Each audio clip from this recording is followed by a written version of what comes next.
and a big welcome to Rob and Ian. So really grateful to you both for doing this. Rob Etheridge is MD, Global Head of Workforce Management and Analytics at Deutsche Bank, and Ian Cook is VP People Analytics at Visier. And the plan is for today is for Rob and Ian will be in conversation for around about 30 minutes, something like that. Three heads, I guess, three key questions. What is workforce planning? Some stories of success, and how to improve workforce planning using people analytics. Please do send us questions and suggestions via chat throughout. I'll manage those and we can feed those into the conversation as we go along, and particularly at the end as well, because we'll have a Q&A in the last 15 minutes roughly, with a hard finish at 3:45 p.m. So please put yourselves on mute for now if you haven't already. And Ian and Rob, over to you. Thank you again for doing this. Much appreciated. Thanks very much, Richard. Shall we do quick introductions, Rob? A little bit more about who you are, what you do? Yeah. Why not? I'll go first then, shall I, Ian? Please. Good stuff. So good to be here. Nice to see everyone.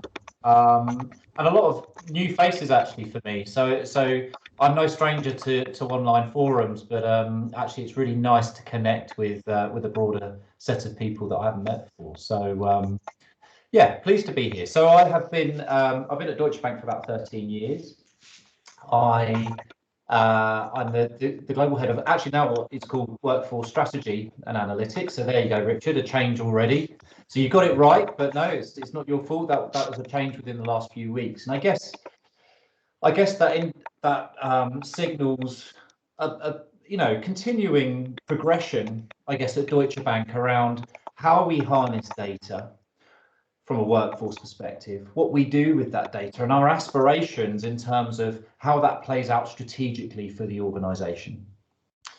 So, head of workforce strategy and analytics, that contains a variety of responsibilities, including workforce planning, but things like OD as well, the enabling analytics that sits underneath everything to try to drive good decision making, good strategy setting, important interventions. But I've had a variety of roles in HR. So I've been a business partner. I've also worked on various programs as well. So yeah, those all help me navigate the landscape as I try to make a success of my current role. How about you, Ian? Yeah, so I'm a reformed consultant who spent a lot of time, actually started in the UK. A few of you may know an organization called Impact International that does leadership development, experience-based learning. They're based up in the Lake District. So many moons ago, I worked with that group. And what I ran into is, I describe it as the CFO problem, but it's a common problem in HR, which is like, how do we get the programs we want funded? So 20 plus years ago, that took me back through an MBA and into the field of analytics and applying data to strategy. So it's kind of where Rob and I join up, is the using data to decide what do we do, how do we do it, which pieces do we do first, and then did it work? Again, lots of people look at data as like, let's do something and then measure it, and we can debate whether it worked or not. I'm more in the camp of let's look at the data, work out what things should happen. And Rob and I wanted to spend some time this morning talking about the aspect of planning, where I think we're all painfully aware of how fast things are changing around us and how unclear what the next thing is. I hear people talking about the new normal, and I just think they're extremely brave. I don't know that we know what normal is. It's going to be a while before that happens. And what that leads to is a lot of cycling around, not the classic organizational planning of like, finance says we can spend this, so that means we can have this many people in this place, which means we can do X, Y, Z. We want to talk about how that the whole planning process is evolving, how it affects the business, and ways to think about the conversations to have. So you bring people in finance together, a way to think about the conversations you have so that you use the insights about the business to really elevate making the right kind of plans and helping execute them quickly. And what we want to just do is start with a little bit of like, what we think workforce planning is. And are you in a position to describe it at Deutsche Bank? Like, how do you use, because you use planning in a bunch of different ways at Deutsche Bank, Rob. Is that a good place to start? Yeah, I guess it is, Ian. And look, it's evolving still, right? And I think it will continue to evolve. The first place I'll start perhaps is what it isn't. So it's not analytics. And here's something where I think analytics and planning, workforce planning, are often conflated. They're often overlapping, and they often grow up together in an organization.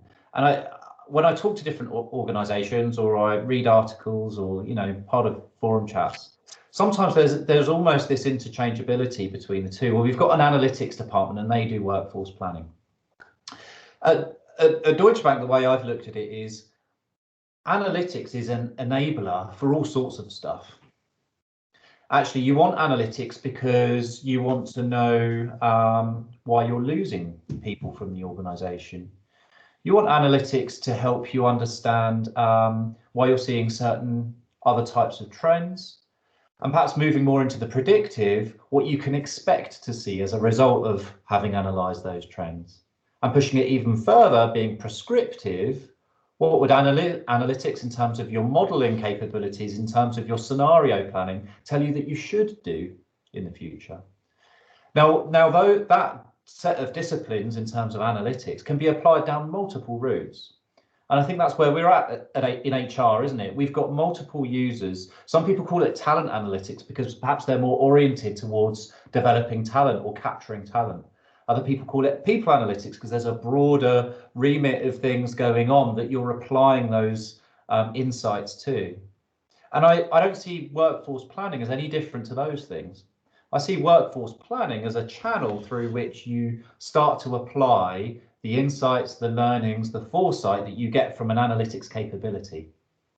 So they're different things, but they're often bedded together. Why? Because the capabilities involved in terms of use of data, the proximity of planning to analytics, because it's so entrenched in what can you learn from analytics and how do you apply it in your planning, means they're often either within the same team or working very closely with one another.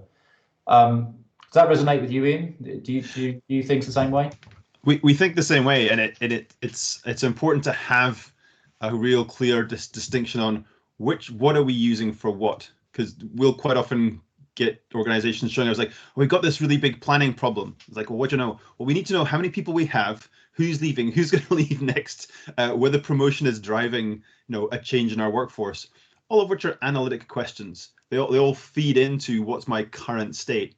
That doesn't necessarily get you to the place where it's necessary but not sufficient to plan the future state. And then maybe that's where we go next to Rob, is like people think about strategic workforce planning and then they think about operational workforce planning. How would you distinguish those two pieces, like strategic from operational? Yeah, I would. There's definitely a spectrum. And I think the classic example, I think when you're talking about operational workforce planning is, what about, a call center? Are you making sure you've got the right people in the right place to answer a phone? So it's there and now. It's ensuring that you've got the right people in the right place in the short order. If we move up the scale, if we think about tactics, you can have tactical planning. You can be thinking, well, you know what, we've got this priority that we need to deliver against. I'm going to deprioritize something else and move my people around. Who do I have available? How am I going to do that? Start thinking tactically around problems. You move up again to strategic. We're starting to think about, okay, what are the larger levers at play in the organization that you want to understand and impact? And when it comes to strategic workforce planning, I really think it's about triaging three things. It's about understanding the business strategy. What are we trying to achieve? It's understanding what are the workforce costs involved in that, and what are the delimiters, if you like, around the costs that you have, or the resources that you have at play to deliver against that. And what's the capability requirement? What are the human capital outcomes, both in terms of capability and skills, for example, but also in terms of perhaps the dynamics of the workforce, the diversity that's involved in decision making, some of the things that can play out in terms of location strategy or your seniority profile of your organization. So you've got business strategy, you've got costs, you've got human capital outcomes. To me, a strategic workforce plan would actually triage those three things and start to bring them together in a way that's meaningful. Because there's tension between them. You know, you're not going to achieve everything everywhere, but it's the balancing of those various aspects that a strategic workforce plan would seek to balance. I love that description, Rob, because what we're seeing a lot in terms of the call for both the strategic and the operational is many of those things that have been in balance have now gone out of balance. Like the predictability of where your strategy is going to be. People were making, depending on the industry you're in, but people were making 5-year plans. They've now gone down to 3-year plans. They're now going down to 18-month plans because we don't have a normal. So the aperture of future possible scenarios is very wide. We can't set a future direction and march steadily towards it because we're not sure we're going to be there. The second piece is the real disruption in where and how people can work for us. COVID kind of pushed a lot more openness to remote work. And certainly a number of our clients are seeing two things. First of all, they've gone to more remote policies. So where they can find talent is completely different. You know, instead of saying, oh, I got to hire in the city of London because they got to come into the office, maybe they can hire in Edinburgh. Maybe they can hire in Inverness, who knows? But, you know, Edinburgh's got another financial center. So that opens up the place for talent. And then it's that the cost structure, because as you start to do those things, instead of being London price talent, you're looking at Edinburgh price talent, and that starts to build those pieces. And so a lot of those are moving around right now. Once you've got that overall strategic position, how do you turn that into operations? Because that's the other piece where the rubber often hits the road. And whilst lots of people love to talk strategy, if you can't execute, you're not going to move forward. So, you know, how do you then turn that into a this person, this month, this price kind of planning process? And I think the other thing to highlight here is the interface with finance, because as soon as cost comes along, finance are often driving the bus. And I think there's an interesting story there. Yeah, exactly. And I mean, if you think about it in terms of triaging those three different areas, right, and the tensions between them, only one of those is really within, and even some of that is not, but even only one of those directly relates to the HR aspect, right? Cost lies with finance, business strategy lies with the business, human capital outcomes, sure. But even the decisions around human capital outcomes we're looking to influence. The decisions are actually made by the managers, the senior management, you know, the executive committees, etc. So yeah, you're absolutely right in terms of understanding. You can understand all of this, but then you've got to actually think about how you influence the right outcomes. In terms of pushing it down into a more operational set of plans, the way I like to think about this is if you've come up with your strategic direction and you've got something workable, you know, from a high level point of view, maybe there's a high level location plan from a human capital outcome that links with your cost, that links with your business strategy. As you start to work on that, what you need is to be able to split that down into chunks and understand what it means for more granular areas within your business. So having the wherewithal to be able to take a strategy like that and understand what that means, not just as an end point, but how are you going to work towards it?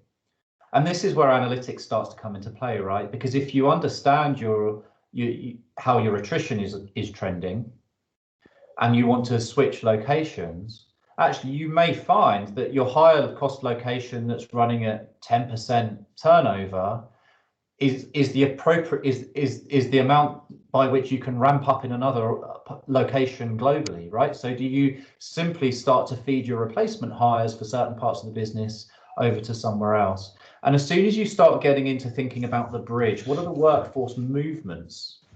Hiring, attrition, internal movements, promotions, you know, how do those movements start to play into your plan? Then you can start to then look at a more granular level within each of the business, well, where are our opportunities? And evolve some of that decision making. But ultimately, we can't make every decision in the organization. All we can do is enable and guide and provide the frameworks and try to ensure that there is a balanced approach as an organization. I love how you describe that enablement, because We've seen a few things with clients who are running planning, and where often the big challenge is the reconciliation. Finance says I should have this, but I've only got that, and who's right? Is the plan right? Am I right? Like, what's going on? One drastic example that I always quote from a banking client we had, they had 25 people whose job was literally running around with spreadsheets, reconciling whether the FTE that finance thought the manager had was actually the FTE that they should have. Now, you had a recent change in your process, Rob. You highlighted that finance only sets the cost budget, not the FTE budget. Like, what was behind that? I think that's an interesting story. Yeah, yes, that's been a journey. Let's call it that.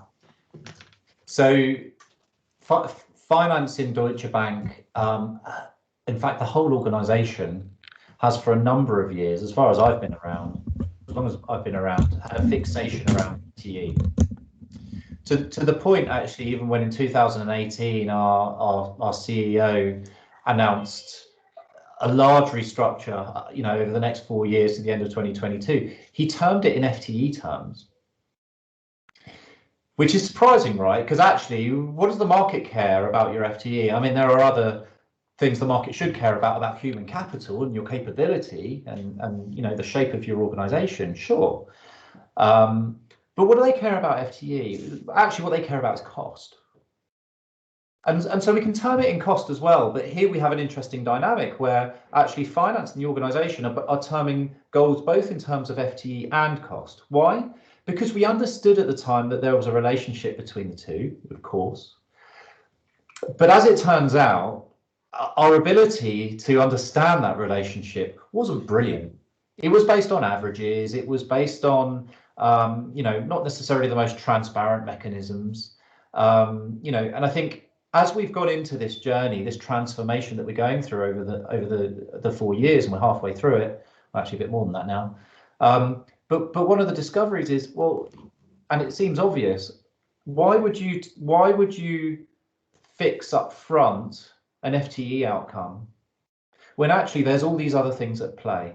If actually you're setting a cost outcome, then you start to have flexibility around your strategy to meet that cost outcome and the human capital implications of meeting that cost outcome. It may be that you can have the same amount of FTE in lower cost locations in order to meet that cost outcome. So by binding these two things together, you kind of hamstrung a little bit. And so what we've agreed as an organization is that from a financial point of view, actually targets will start to be set as cost only. And we're in that transition of saying, okay, well, let's move away from FTE. FTE is important.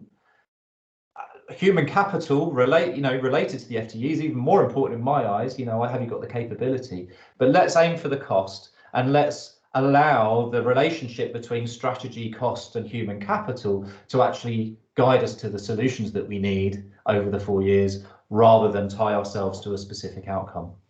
And I think this is it's a great story to share, and I also think it's a stroke of genius, because what we found when we looked at what people were doing around that reconciliation, half the time they were arguing about, is this my FTE amount right or not? Like, how often managers change, transfers happen, bodies move. Like, the cost structure of the finance set and the supervisory of the structure of the people organization rarely bear resemblance to each other, especially as plans are made 4 months before the organization starts. So often there's a 10% delta before you actually start planning. And so we're trying to reconcile, like, is this my FTE count? And then you have to reconcile, are these FTE at the right price? And so you end up in this double layered sort of digging through. Is like, yeah, this is my person, I'm supposed to have them, all right, but are they supposed to be at X price? And so you get very lost in the weeds, and there's not much planning going on there. If that's your objective, then you haven't even started your planning process. You're simply just laying the foundations that and having to work at those foundations in order to start the planning process. And then, I mean, moving on, you talked about a story where, because you got this holistic approach, and again, I got a similar story from another client, but you were able to look at two initiatives that were actually going to start working opposite to each other. Yeah. So what was that about, Rob? Yeah, and I think this starts to show the value of not just planning operationally and tactically, but also strategically.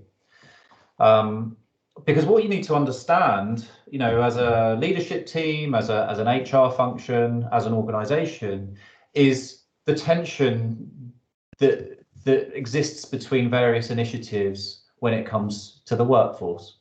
Because you've got these strategic, these three things pulling sometimes in different directions, what can seem highly feasible and ultimately commendable initiatives that support those three. So maybe we're driving down costs, or we're looking at the skills of our organization and developing it, or we're seeking new opportunities in new markets from our business strategy perspective. All perfectly fine things. But understanding the links between those things is key, because actually you can start to pull one way to the detriment of something else. And if you're trying to achieve everything at once, that's a real problem. So the example that comes to mind on that one is we had, from a human capital perspective, we have large aspirations as an organization around diversity and inclusion. Which every organisation should, and there's a lot of focus at the moment on that topic, and rightly so, because we all know that's not only the right thing to do from a business perspective, it's ethically the right thing to do as well, and the right way to operate. Now, one of the key ways to drive a better diverse outcome within your organisation is through your recruitment. Because after all, if you think of an organisation as a closed system, you have to have something coming in from the outside in order to change the dynamic on the inside. If you simply move around the people on the inside, you're actually never going to make your diversity better. You may have more seniority of women, for example, or ethnic minorities, fine. But overall, that's not doing anything for your overall share. So hiring and your hiring practices are absolutely key in that scenario. So we have an initiative to double click on our hiring practices as an organisation to ensure that those are supporting our diversity goals and aspirations. Initiative 1. Initiative 2, we have just as an important initiative across the bank to ensure that by the end of 2022, we have our costs down to a certain level. Not just that, but that we're operating in an optimized way. Now, one of the things attached to that is, how do we reduce churn? Because after all, if you're making redundant a whole bunch of people, perhaps because you're changing your business strategy, and you're driving down your costs as a result of that, one of the things you might want to do is, as opportunities occur in your business, is reskill those people. Or maybe you want to drive anyway a really healthy internal mobility culture. So people readily applying for jobs internally rather than looking outside, and driving that, eminently commendable. It feels like the right thing to do. It's going to drive down the cost of the business. That's better for everybody. But now we've got a dilemma. Because if we achieve that, we won't be hiring as many people. And what is the reduction on hiring? Well, it's potentially pretty substantial if we really go after this. What's going to happen to our diversity initiative?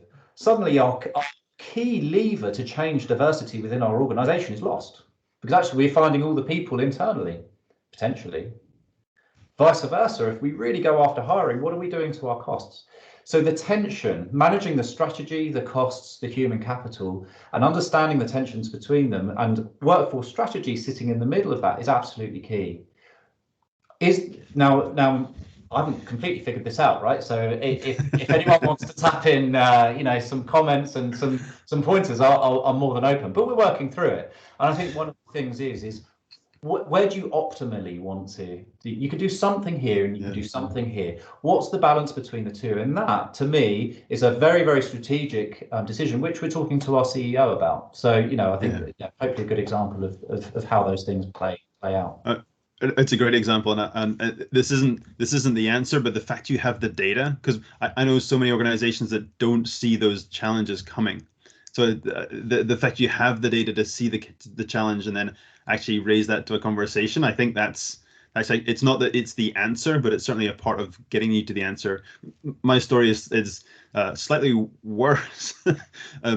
We worked with an organization, and they had different business lines, and they similar roles across those business lines. And it wasn't until they put all their planning in one place that they realized they were firing, they were letting go of analysts in certain business units because the demand was less. It wasn't that these people were bad, they just, demand had dropped. So they were literally giving people a pink slip, or what it called.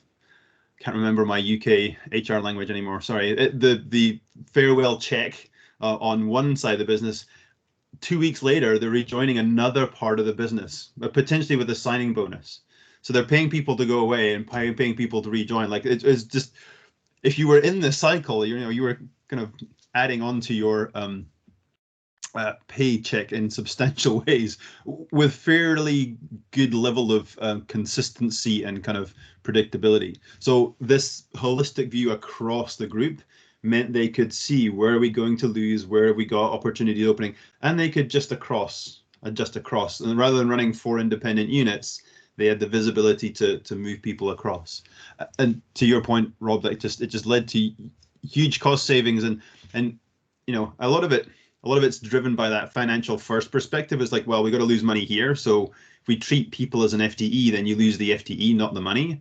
Whereas you actually look at the money separately and the FTE as a capacity that can do things, you start to have much more flexibility around redeployment. And again, we know a lot of people who've been working on that redeployment challenge. So I think it's an important part of that planning process, an important part of actually thinking about how do you do that. Yeah, that makes a lot of sense. Richard, I can see some questions flowing. Is it a good moment to stop and reflect on those, or do you want us to? Because I'm sure Ian and I can spend the rest of the day chatting. Well, I'm quite happy to listen to you, but yes, you're right. It would be great to have some Q&A, and I'll just remark in parentheses that I'm glad that Canada's cured you of the scars of the P45, Ian, which I think is probably what you're thinking of. Yeah, love to hear from you. Your questions, reactions. What do people think? Raise your hand, and we'll come to you.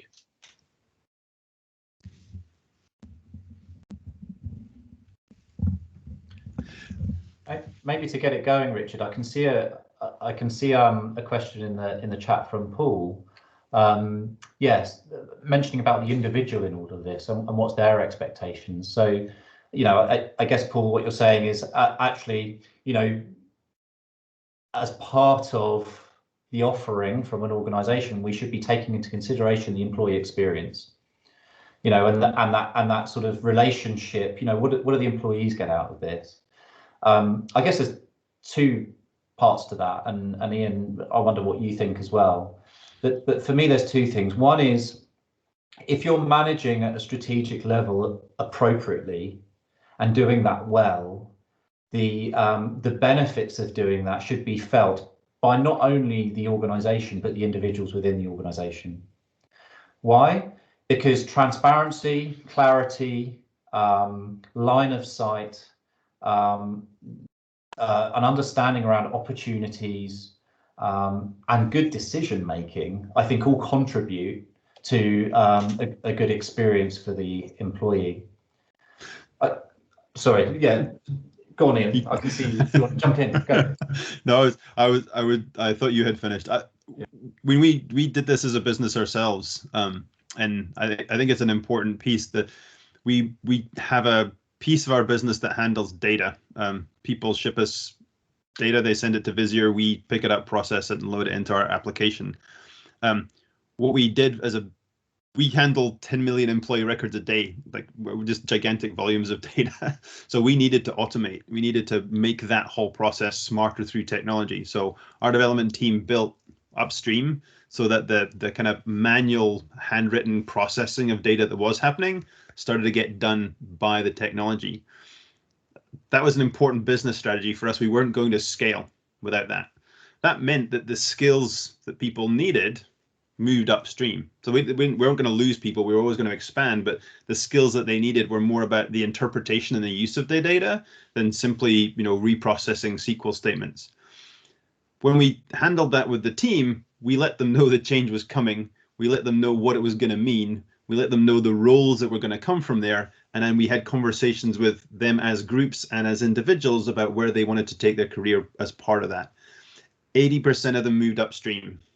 20% actually moved off into development roles. Their personal orientation was more towards code and actually creating code. So we found places for them in the rest of the business. But so it's not that it's like a cascade. It's a bottom up, top down. And I think, as Rob says, the how and when you handle the conversation is crucial. We're small. We were talking about a group of about 20 or 30 people that were impacted. It's easy to have an intimate conversation. When you're talking tens of thousands of people that are impacted, that's different. But we were able to run the change process for the people and the planning process pretty much in parallel. Half the time because they're sitting down for coffee with the person who's writing the code that's actually going to replace their job. So it was going to be apparent that this was happening fairly quickly, and so we chose to do that in a very transparent way. It's worked brilliantly. We kept everybody, and the folks are in roles that they're happy with, and again we kind of quadrupled or more our data processing scale. So very kind of that's that planning and operational piece put together, and it links out to skills, which I see the questions coming in, and I think Rob and I could have anticipated them. There's where does skill play out in this whole planning piece? And I know you've done a lot of thinking on that, Rob. Do you want to kick us off? Sure. Another word for skills, capability, right? So if we think about the capability of the organization and what are the skills that then sit against the capability that you require. So for me, there's sort of several components of thinking about skills. And this isn't to say we're there as an organization. Again, I think this is a developing area, but I guess the way I think about this is you've got the skills that currently reside in your organization. You're obviously doing something otherwise you wouldn't exist as an organization, and that's down to the skills of the workforce that sit right there and then. So that's something to understand. Where are you at right now? You obviously have your business strategy. For right now, you're obviously doing that strategy from a human capital perspective because you've got some capability in the organization. Where planning starts to come into this is, well, what does your future strategy look like? And therefore, what does the future capability of the organization need to be? i.e., what are the component skills within that capability? And does that look different from today?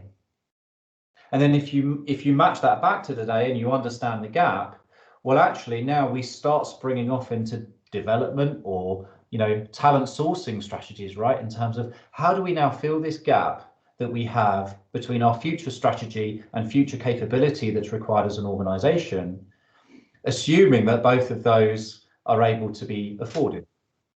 But I think for me, it's almost about dividing it up into those two different things. What's your capability right now, according to your strategy, and is it working? What's your capability in the future, according to your future strategy, and what's the bridge in between? And that can then help to start, help you to formulate your strategy around, well, how do you then go about building out those skills for your organization? Yeah, I'll just jump in, Richard, because I really want to support something that Rob says and put out a caution. I love skill because it gets us beyond the job title. So often, career ladders have been, or selection has been, or the recruitment process has been like, what was your job title? If you had this job title at this bank before, then clearly you're the person for us. And so we've sort of narrowed that field of focus, driven by LinkedIn, driven by speed, driven by whatever. And so when we open up the skills conversation, we get back into like, who is the person and what are they truly capable of? Let's strip off their job title and let's try and find the hidden gems. Like our lawyers are both top-end musicians. I see Rob's got guitars back there. We would never know that if we didn't get to see through Zoom into their house, but there's a talent there that we can benefit from somehow. So the skills piece I love because it elevates the person as opposed to the title. Lots of people are trying to plan by skill, and that's where the caution comes in. It's still a person, there's still a body, a human who has to use that capability.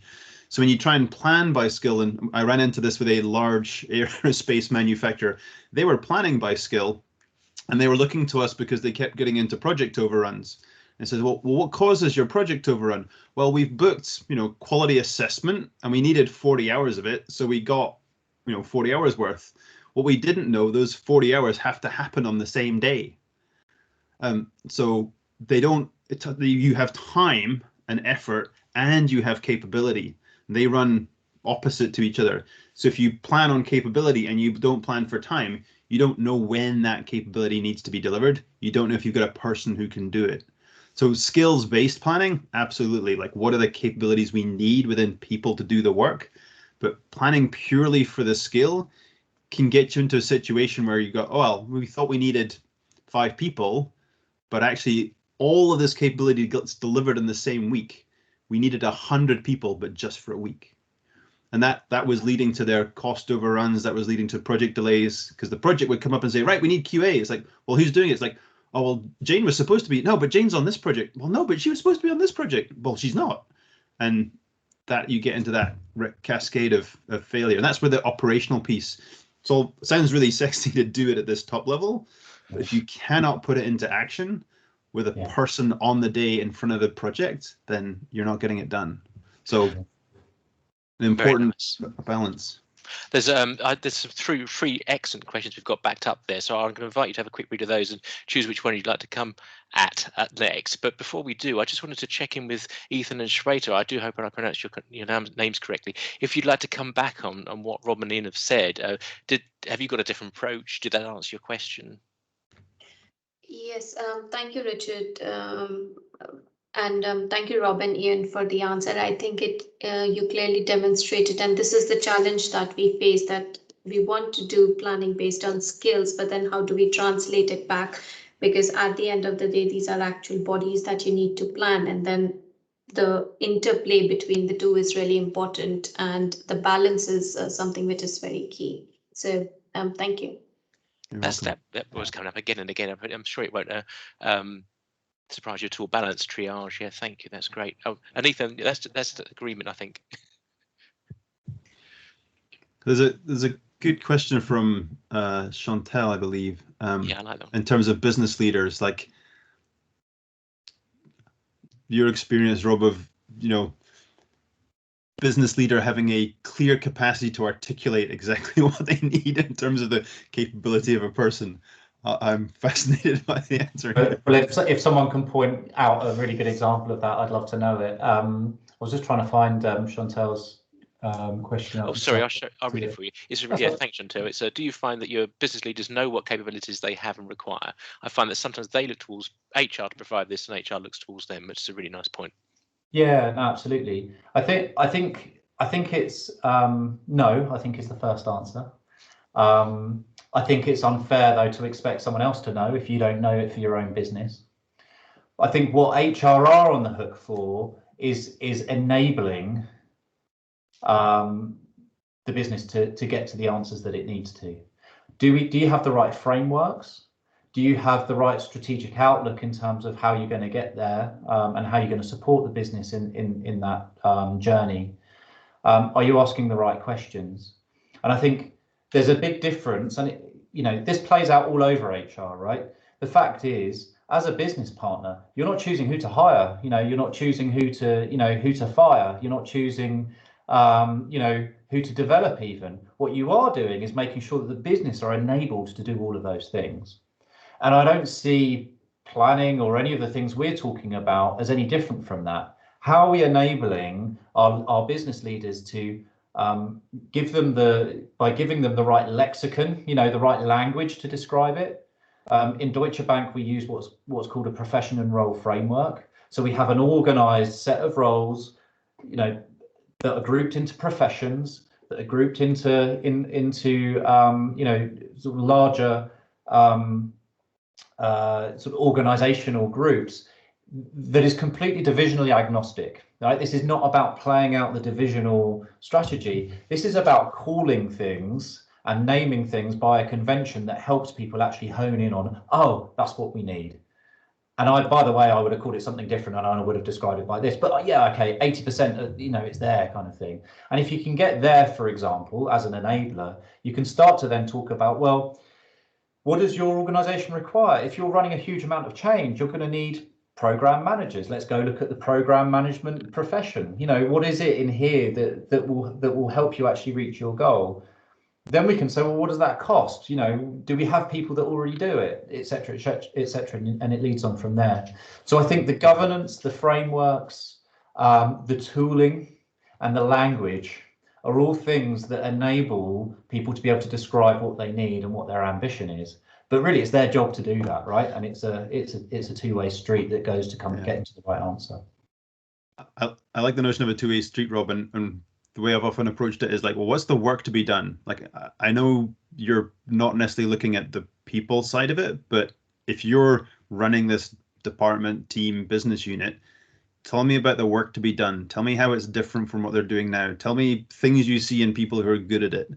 So it's not necessarily that you know, but that you've got those questions around, you know, what is happening differently. I know a lot of organizations are moving to things like AI for insurance assessment. And so, you know, the work to be done used to be read through the claim, do a bunch of math. Now the AI does that. So what's the work to be done? Well, assess the AI and have the conversation with the client. Okay, well, is that different from the kind of actuarial work of the math, or is like, what's the skills and who's good at it and what do you see?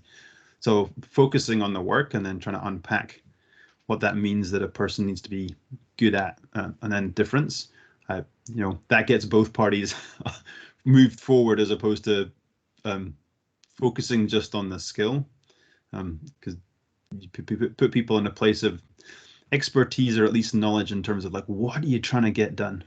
And it focuses right back on the thing that counts for the business, which is the work. Because I do feel skills can get sometimes, like work can sometimes get lost in the joy of skills, if that makes sense. The joy of skills, nice way of putting it. We're just coming up to the end, but I would like to squeeze. There's two excellent questions we've missed out, so apologies to Abhilash. But Alejandro asks, he likes the triage concept. I think that's a really nice way of putting it, Rob. And he says, like in the IT development for triage of cheap, fast with quality, do you believe it's always the case that we can only really focus on maximum 2 at one time? I think we could cheekily change that and say, where you've managed to get all 3, how the hell did you manage it? Yeah, that's a great question. I'm going to get around that question by saying that if you think you're triaging and you think of your triangle, what I would say is each initiative orientates itself somewhere within the triangle. And I think you're right. I can't think of any single example that is directly in the middle of the triangle, an equal measure of all of these 3 things. But if we think about the examples I used before, you know, just because they're familiar to you now, so we you know, a set of D&I outcomes that you want to plan towards, you know, and that are aspirational in terms of outcomes, you know, that is both business strategy and human capital outcomes. So that initiative is going to be oriented towards those 2 on that side of the triangle. If you think about the other one, the churn one, that's going to be, you know, almost the opposite, right? It's going to be really oriented towards the cost and the business strategy that's driving the decision making around that. So now you have 2 of these initiatives sitting on opposite sides of the triangle, which is why actually, if you were to achieve both, they're going to have an adverse impact on each other. If you can get them overlapping, great. In fact, that sounds like a program in its own right. You know, you might as well bundle everything together because you're seeking the same outcomes. But wherever you're seeking outcomes that will scatter you around this triangle, you're always going to have this issue of opposing outcomes, or you know, sort of losing impact at least on one outcome in favour of another. So I think you're right. I think it probably is always oriented to 2, but I would think of it in terms of chopping down the problem statement and thinking about each individual initiative, and then understanding the impact of that initiative on other areas of your triangle and saying, okay, well, what's the optimal amount that we want to achieve this then? And asking your decision makers to bear that in mind. I'll just add a 30-second point onto Rob, and like, you use the triangle the same way that IT used the triangle. You know, lots of businesses expect HR to deliver fast, good, and cheap, and so the investment that has gone into this practice within HR has not been at the level that it's needed. And where you can actually use that triangle and say, I can do this fast and cheap, I'm not promising you're going to have the talent that you want. Or if you want the talent that you want, we have to pay more, or where are those balances? It's a really powerful triangle to actually get the investment you need to do your job the way you want to do it. Because quite often people just assume that employees live in the supermarket and you just walk in and pull them off the shelf and you find exactly what you want. It's not true, but it is an operating model that many business leaders go like, oh, there's a pandemic on, hiring must be super easy. It's like, yeah, no, you have no idea what my world's like. So it's a useful triangle for kind of educating others on the reality of what we manage every day. So I think it's a good point. That's a good point. I like the supermarket analogy. Thank you ever so much to all of you for coming along, for your excellent questions, to Rob and Ian for leading such an excellent conversation. I'm going to keep the channel open for 5 minutes if everyone's still around to continue the conversation. But the formal proceedings are hereby closed. Keep sharing on the WhatsApp groups, and we'll see you again. And thank you very much. Thanks for coming, Rob and Ian. Well done. That was great. Thanks, Richard. Oh, I thought we had we had some great questions as well. Thanks, everyone. I was sorry we didn't get to Abhilash's. That was my fault. He's had a really good question there about scalability, actually. Yeah, so I think it is a really good question, because it's, we see people saying, oh, I want to plug in a demand number and I want you to spit out a supply number, and I want the easy button for planning, it's just not a realistic ask. I ran through this with somebody who ran an Amazon fulfillment center, and he's like, can't I just plug in a number of parcels shipped and you'll tell me exactly how many people I need?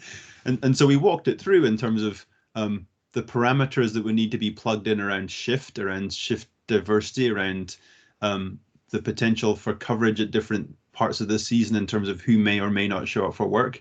And after we talked for 15 minutes, he realized there were about 17 different parameters to actually shape his demand model relative to his supply model. He's like, all right, yeah, okay, I should just build this as an Excel model. It's like, you should, because it's niche, it's handcrafted, it's specialist knowledge.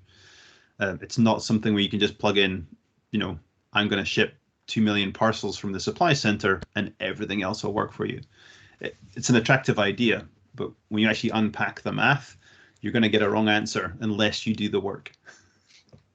That's a really nice summary. I'm just going to stop the recording there.